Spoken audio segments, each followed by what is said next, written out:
Welcome to the Slow Living Collective podcast. I'm Amy, wife, mother of two, and a homemaker by choice. Around here, slow living isn't a trend or an aesthetic, it's a lived seasonal rhythm, and it's a gentle revolution. In these episodes, I share reflections on living at a human pace, tending to our small home, growing food on a balcony and at the allotment, and finding joy in the ordinary days. This is a space to question default, to step out of the rush and to choose a quieter, more intentional way of living. If you're ready to join the unhurried revolution, then you're in the right place. Hey everyone, and welcome back to another episode of the Slow Living Collective podcast, and welcome to a brand new season. You know, I didn't really know how this would pan out for me when I announced last year that I was gonna take myself away from the constant rolling podcasting and instead just show up in seasons. And I knew it felt right for me. I knew I was starting to feel a little burnt out with the constant roll of episodes all the time. It's a lot when I have a lot of other things going on as well. And yeah, I didn't really know how that was going to work out for me. And so I thought, well, do you know what? I'm going to announce it. I'll give it a go. And we ran our first season from late September, early October, all the way through to mid-December, 10 episodes. And yeah, I loved it.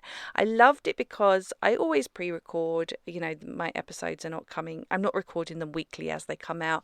I usually do batch. That's the best way I work, and I'm learning more than ever to work with my brain, work with how it works and how I best work.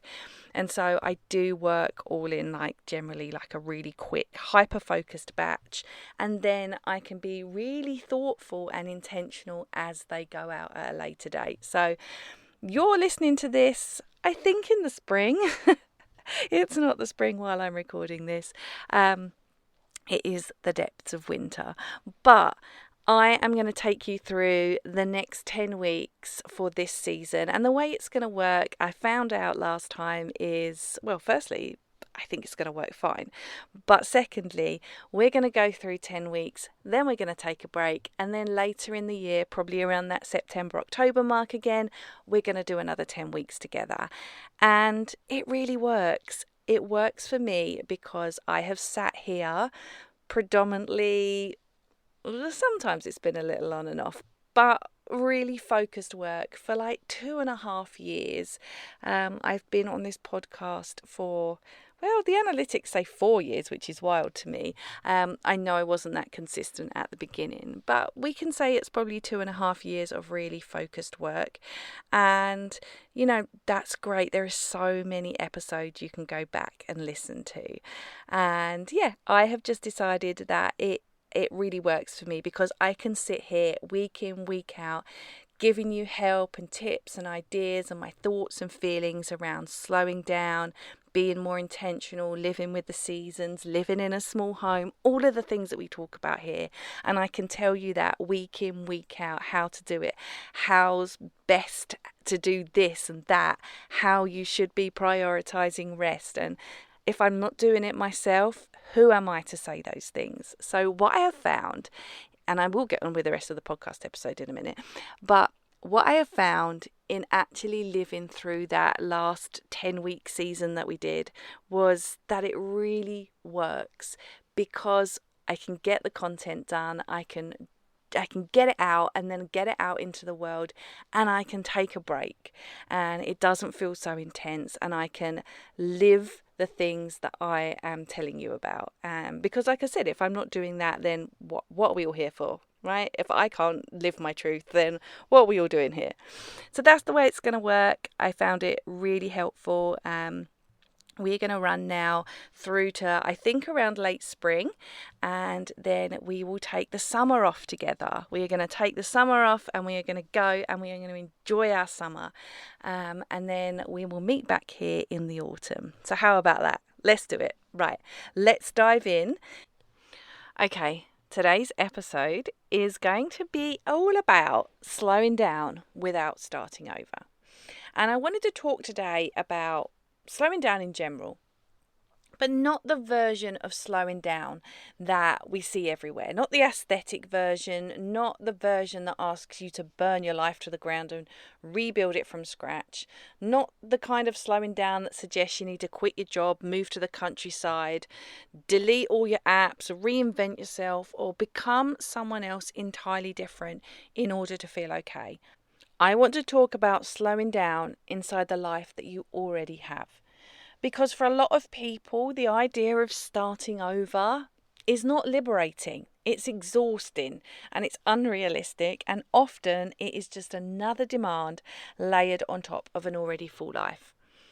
And I personally have been learning and understanding more about how demands make us tick and function, and things like that. But I really do think that, having these extra demands placed on top of an already full life is one of the reasons people feel like slowing down is not for them.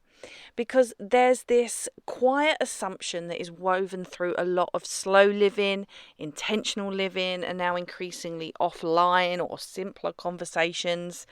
Analog living, I'm talking about you, darling, right? That if you're overwhelmed, dysregulated, or tired, it must be because you're doing life wrong and that you need a cleaner break or a clearer exit or a more decisive opt-out. But I don't think most people are overwhelmed because they failed to escape modern life cleanly enough. I think they're overwhelmed because modern life asks for more availability, more responsiveness, more emotional labour, and more cognitive load than human nervous systems were ever designed to hold. Slowing down then is not about starting over, it is about stopping the constant expansion. And for me, slow living has never looked like some kind of dramatic reset, and it hasn't been about rejecting the world or opting out of it entirely or chasing some imagined version of a simpler past. It's always been about containment and about asking myself, what can stay here? What can I soften? What can I maybe hold differently? What's here that is no longer needed and no longer needs to grow?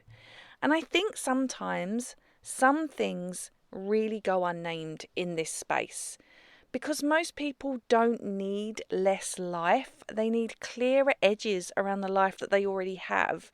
And they need fewer things pulling at them all at once, fewer open loops and fewer places where their attention is being quietly siphoned away.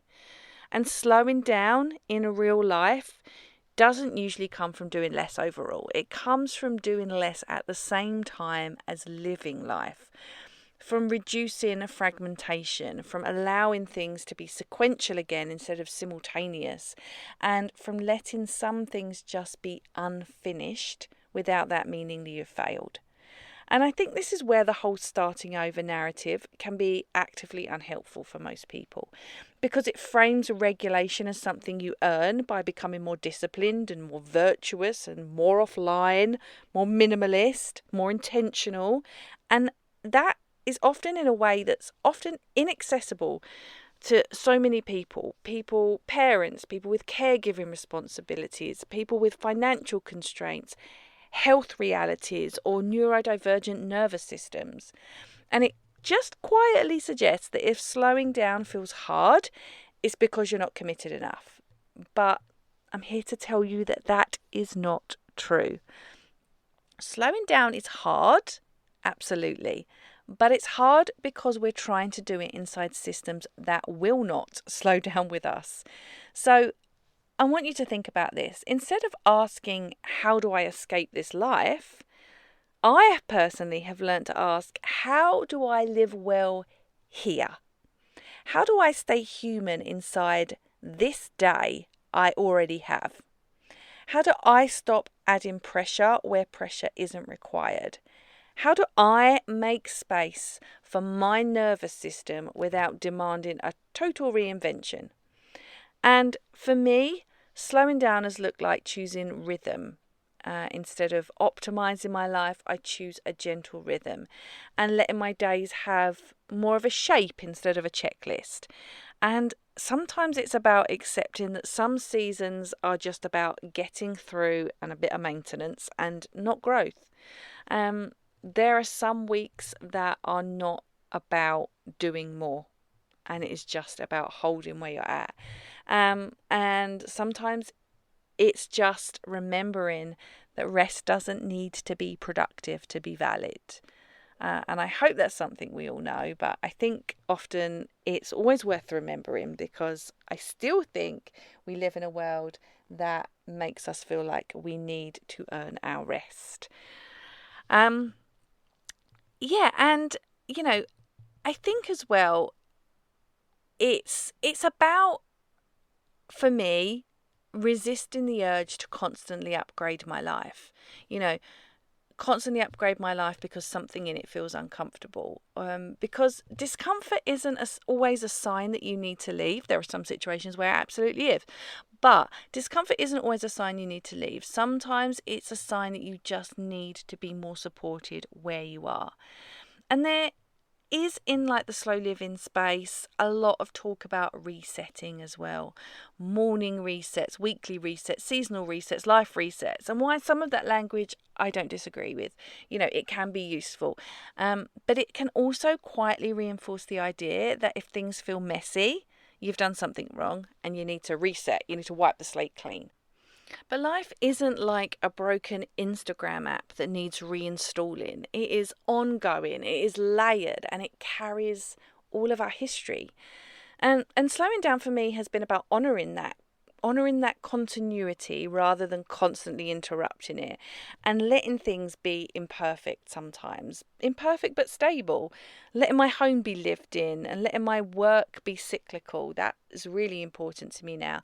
Letting my energy fluctuate without panicking that I am not doing enough, and letting enough be enough, even when I could technically do more. And all of this matters because the pressure to start over often comes from a deeper cultural discomfort with limits, because we live in a world that treats boundaries as if they're obstacles. It treats rest as if it's lazy, and containment as if it's failure. So when people say they want to slow down, what they're often really craving is permission, and that's permission to stop striving, to stop expanding, to stop proving, and just to be held by their life rather than constantly trying to outrun it. And I think slowing down without starting over means recognizing that you don't need a new identity to deserve ease, and you don't need things to be aesthetic to justify rest.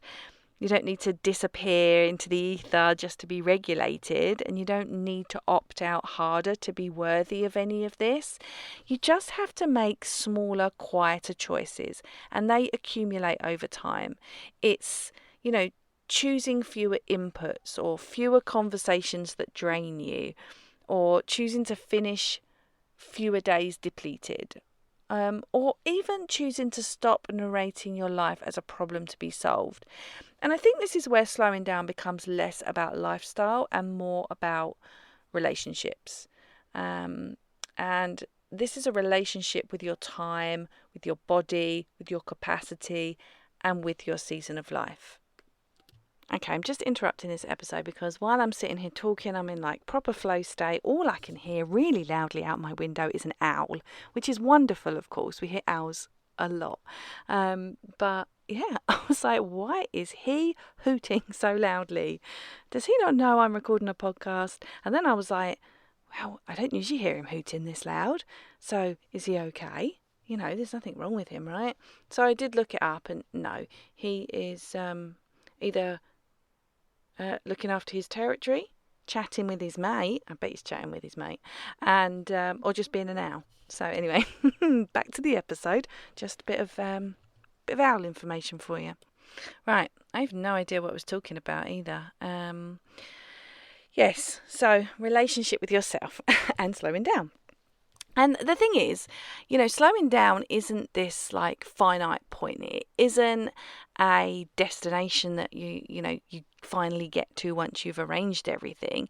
It's a practice, and sometimes you get it right and sometimes you get it wrong, but it is a practice of just staying close to yourself and noticing when you're rushing, not because something is urgent, but because you've internalized the idea that stillness is unsafe. And it's also about noticing when you're adding pressure because you don't trust what you are doing is enough. I sometimes still do that. I do both of them. But it's also noticing when you're trying to escape rather than tend to something as well. And, I'm not interested in using this podcast or my platform in general to sell a version of slowness that only works if you can afford to start over, or that only works if you try and achieve some level of perfection. I'm not interested in that. I'm interested in the kind of slowness that fits inside real lives. And lives can be messy. Our lives are not these easygoing things. People have caring responsibilities, they're working, they're living with constraints, responsibilities, complexity. And slowing down without starting over is about choosing to stay in your own life, in your body, with what is already here, and just make it more human. And so if you take nothing else from this episode, let it be this. You don't need to become someone else to slow down. You don't need to begin again to live more gently. And you don't need a clean slate to deserve a steadier nervous system. Sometimes slowing down is simply the act of stopping the insistence that everything must change and just letting yourself be supported right where you are. I hope that was helpful to you guys, and I hope you also were concerned about my owl. He's fallen quiet, so I guess he got what he wanted in the end.